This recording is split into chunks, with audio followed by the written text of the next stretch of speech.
Si Pi Network na matagal na po nating sinusubaybayan ay biglang bigla po siyang nagpakitang gilas at pumalo po siya ng 27% na pagtaas sa kanyang presyo ngayong linggong ito. Mula po sa mahinahong galaw sa market, ngayon ay umaangat na po si Pi at kasalukuyang naglalaro sa presyong 0.73. At ang tanong po ng karamihan ay aabot na kaya siya sa presyong $1. Kaya yan, meron na rin po tayong mga na-content dyan kanina tungkol sa katanungang ito. Ngayon ay ang pag-angat na ito ay hindi lamang po kasi basta swerte. May malalim po na dahilan kung bakit biglang naging bullish ang galaw ni Pi Network. Kaya yan po ang siyang ating pag-uusapan sa video na ito. Pero bago po tayo magpatuloy ay pakibasa na lamang po muna ang disclaimer dito sa ibaba ng ating screen. Ngayon ay simulan po natin sa kung bakit biglang tumaas ang presyo ni Pi Network. Ang 27% na pag-angat ni Pi ngayong linggo ay hindi dahil sa hype lamang. Ayon po sa mga eksperto, ito ay bunga ng pagbabago sa behavior ng mga holders. Ibig sabihin, mas marami sa mga may hawak ng Pi ngayon ang hindi nagbebenta. Mas pinili po nilang i-hold ito dahil sa lumalakas na tiwala sa kinabukasan ng project. Kasabay po ng pag-angat ng presyo, tumutulong din ang improving market conditions. Yan, or gumaganda na kalagayan ng market sa kabuuang galaw ni Pi. Dahil gumaganda ang takbo ng crypto market sa kabuuan, nadadala rin itong si Pi sa positive na momentum. Ngayon ay dito na po tayo sa mga technical indicators. Yan, alamin po natin kung ano po ang sinasabi or pinapakita ng mga indicators na ito tungkol kay Pi Network. Isa po sa mga pinaka-importanting tool na ginagamit ng mga trader ay ang RSI or Relative Strength Index. Kaya ang nakikita po natin dito sa chart ay ang kasalukuyang RSI ni Pi Network. Sa ngayon, itong si Pi ay nasa bullish zone ng RSI. Ibig sabihin po niyan ay nasa level ito na higit sa 50. Hindi pa siya overbought, kaya may espasyo pa para sa kanyang pag-akyat. Kapag ang RSI ay mataas pero hindi po siya sobra, magandang sinyalis ito na posibleng magtuloy-tuloy ang kanyang pag-angat. Bukod pa dyan, ang isa pang mahalagang indicator ay ang tinatawag naman po na CMF or Chaiken Money Flow. Yan, nakikita naman natin dito ay ang chart ng CMF or Chaiken Money Flow. Ang CMF naman po ay sumusukat ito kung gaano po kalakas ang capital inflow na papasok. Yan, or capital inflow papasok sa isang coin. At base po sa datos, si Pi ay may matinding inflows ngayon. Ibig kong sabihin ay maraming pera ang pumapasok kay Pi dahil may mga investors na gustong makinabang sa possible breakout nito. Ngayon ay ano po ang susunod naman na price target para kay Pi Network.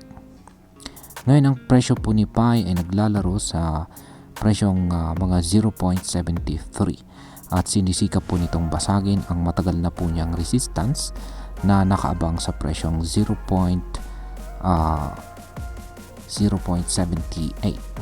Yan po yung kanyang kasalukuyang resistance ngayon. 7 linggo na pong sinusubukan ni Pi na lagpasan ang resistance na ito pero hindi pa rin siya nagtatagumpay.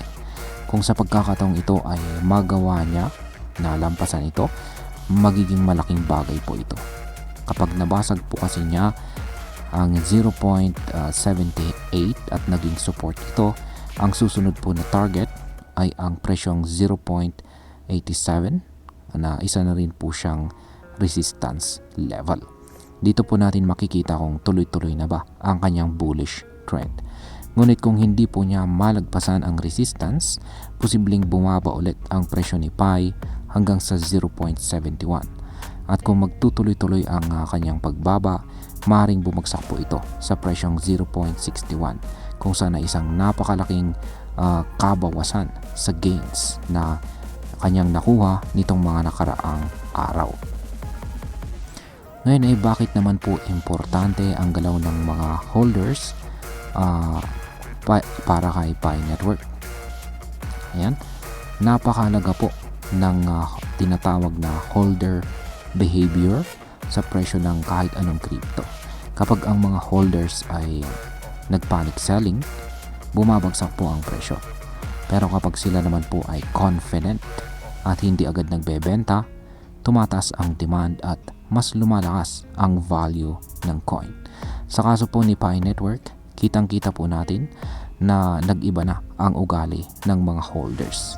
Kung dati ay agad-agad silang nagbebenta tuwing may maliit na kita, ngayon ay mas marami na ang willing maghintay.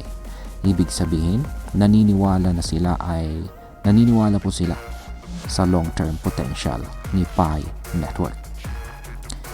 Ngayon ay pag-usapan na po natin ang maaaring maging epekto nito para sa atin bilang mga Pinoy crypto traders or investors ni Pi Network. Ayan. Para sa atin ay mahalaga pong bantayan natin ang mga ganitong kilos sa market. Ang pagtaas po kasi ng presyo ni Pi Network ay isang mahalagang magandang pagkakataon para sa mga matagal nang nag-hold.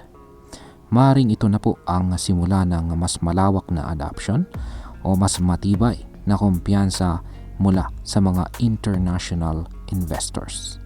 Pero tandaan po natin, hindi pa ito listed sa mga major exchanges.